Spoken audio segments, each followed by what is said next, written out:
Welcome back. Today it's all about the roofing, and right here I'm installing the underlayment, and I'm using my excavator. I put a pole on the end of it, and basically I slide these rolls onto the pole and then lift them up onto the roof. And here you can see I'm laying down the underlayment. Now I'm doing the whole, because I'm up here at 8,500 feet and we get a lot of snow and ice, I'm installing ice and water shield on the whole roof, and that should make for a pretty good solid structure. Right there you can see them rolling it out, and the way you do the ice and water, it's got two. You basically roll it out and then you pull one side of the paper off, and then it'll stick down, and it's a really sticky rubber membrane.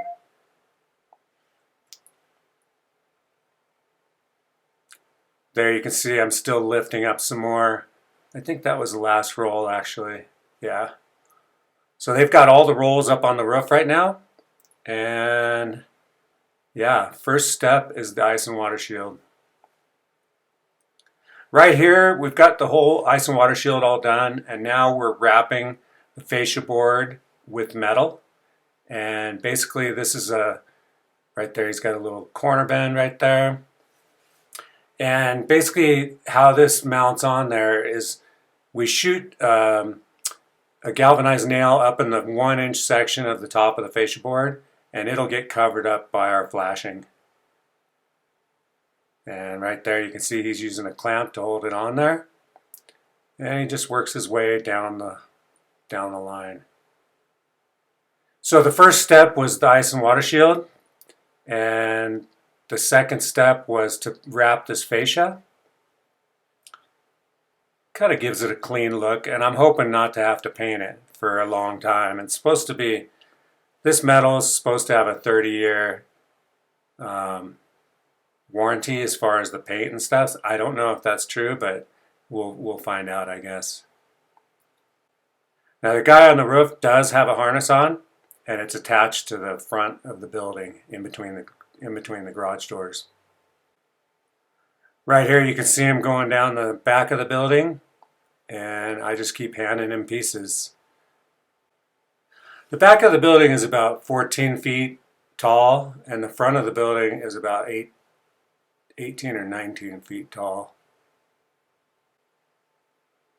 Right here we get the roof metal started, and basically what we're doing is we're marking all the holes for the screws so that they're all exactly the same. And basically we've got on the top and the bottom, they'll have a screw on each side of the rib, and then every 2 feet we'll have a screw, one screw on one side of the rib. Right here you can see I'm going through and drilling them all. And I got quite a few to drill actually, every 2 feet. Now these panels are 37 foot 10.5 inches long, and that can be a challenge. So what you have to do is you basically have to kind of roll it up and put some straps on it, basically just like that. And you need to put, we used 4 straps on each piece, and basically the idea is we basically walk these over to the backyard where it was the lowest, and then we would lift, the idea was we would be able to lift these up with the excavator. And right here you can see I've got the excavator hooked up with the boom attachment, and we're going to put a little tag in, and he'll go up on the roof and kind of guide it up there. Now this ended up working good. We did every one of them like that, and there was 21 of these that we had to lift up there onto the roof. Here's a view from the drone, and you can see that the little boom attachment has really paid off. I think I only spent $300 making it, and I was able to use it for, you know, the beams, the trusses, and this roof material. Right there you can see my guy, he takes off the straps, and then what we're going to do is we stockpile it on one side, and then we just start bringing them over one at a time. And you just want to make sure that you're really square with your building. Otherwise, you could end up, 3 inches out on one end. So this actually, it went really well, and we checked our dimension every once in a while to make sure we were still running square with the building, and it worked really well. Worked good.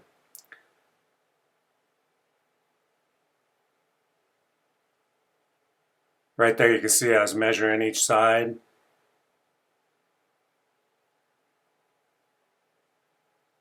Now what we tried to do was follow this the drip edge on the bottom.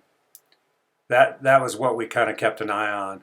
The top, it has a 6-inch cap that goes over the top, and right there you can see he's rolling the weather stripping. Each connection where they connect together gets some of this sticky rubber stuff rolled onto that edge where it overlaps. And then basically what we do is we put screws in the top and the bottom and just keep motoring on. Right there you can see we're putting the weather stripping. And there goes another panel. Now before you stick it down to that weather stripping, you kind of make sure it's lined up properly, because what will happen is that weather stripping is really sticky, and it can be hard to get off once it's stuck on there actually. Yeah, this roof took let's see, how much time did this roof take? Basically took 8 hours, or no, I'm sorry. It took 3 hours to do the ice and water shield. Then it took, and that was with 2 guys doing the ice and water shield. And then it took, the fascia board took another 3 hours to cap the fascia board. And then the roof took, let's see, 6 hours. The roof took about 18 hours total for me and Justin to do this roof. So yeah, what's that? 18, 3, 21. I guess it took about, let's say, 25 hours to do this roof with 2 guys. And I was really happy with it. Actually, it came out really clean. There was only one of the roof panels that had a dent in it, and I think that was my fault, because when we were carrying it from the front of the garage to the back of the garage, I think I dropped it on a rock or something, but it's really, you can't tell from I mean, unless you're up there right on it, you can't really see it. So all in all, they came out really well. Here you can see we're more than halfway. The screws I'm using are actually, they're made for this type of roof panel, and they have a metal washer and a rubber washer underneath them. Now what I have learned about these metal roofs is you really need to go up on there and check your screws once every year or two and either retighten them, or if the rubbers get wore, you can replace them with a bigger screw on the next time. But I have heard that it's important to go up there and just, give them another tighten, every 1 or 2 years. Let me know in the comments what you think, if that's true.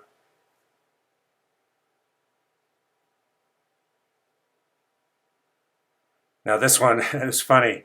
He thought that one was backwards, and we turned it around, but it was actually the right way from the beginning.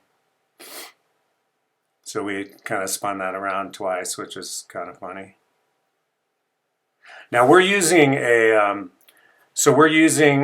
some weather stripping on the rib that connects together, and then we're also using these pre-made foam things for underneath the panel on the lower part, and then on top of the panel on the ridge.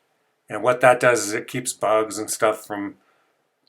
rats and stuff like that from getting up in there and building a home inside your metal roof.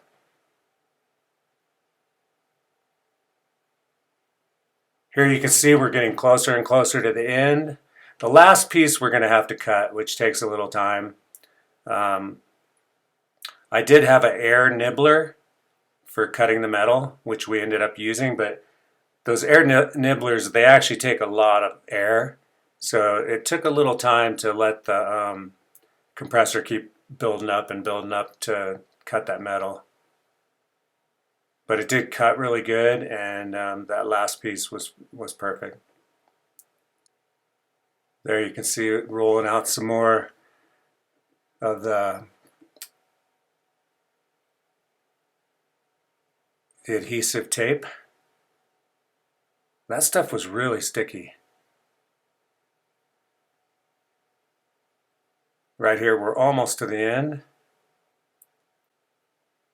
Right there, we flip the last piece over and snap a chalk line. My battery went dead, but the next thing we did is we put the cap on and put all the screws in. And that took a little time. Probably, I would say it took an hour to put all the field screws in the whole thing. And here's a finished look at it. You can see the wrapped fascia board with the cap, and this is the front of the garage. Yeah, it's not a bad color. This color is charcoal. Right there you can see all the screws. There's a lot of screws, every 2 feet. And then one on each rib. A lot of screws. Anyway, there you can see the ridge cap. Yeah, I think it turned out nice. There's a little high shot of it. There's a view from the front. Now I'm doing a 4-foot wainscot around the bottom of the building, and it's going to be this same metal.